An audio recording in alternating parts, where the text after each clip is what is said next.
क्या आपको पौधा लगाने का सही तरीका मालूम है? नहीं? तो आज की वीडियो में हम आपको सही तरीका बताएंगे। पौधा लगाने का सही वक्त हम अपनी पहली वीडियो में बता चुके हैं। गड्ढा गहरा खोदें जिसकी गहराई 1 फीट से 2 फीट होनी चाहिए।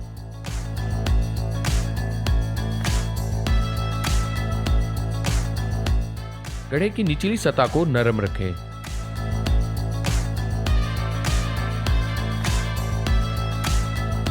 अब इसमें बल मिट्टी डालें।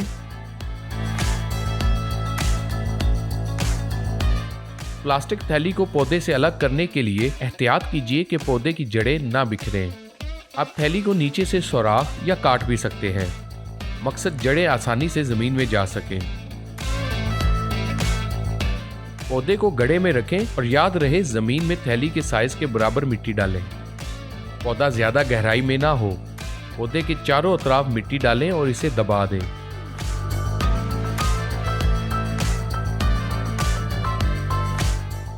अब गड्ढे को खूब अच्छी तरह पानी से भर दें। 3 दिन रोजाना पानी दें। फिर मौसम के मुताबिक अगर सर्दी है तो 7 दिन बाद पानी दें, गर्मी में 3 दिन बाद पानी दें। इस तरह आप पौधे के अच्छे उगाव के तमाम मराइल मुकम्मल कर चुके हैं।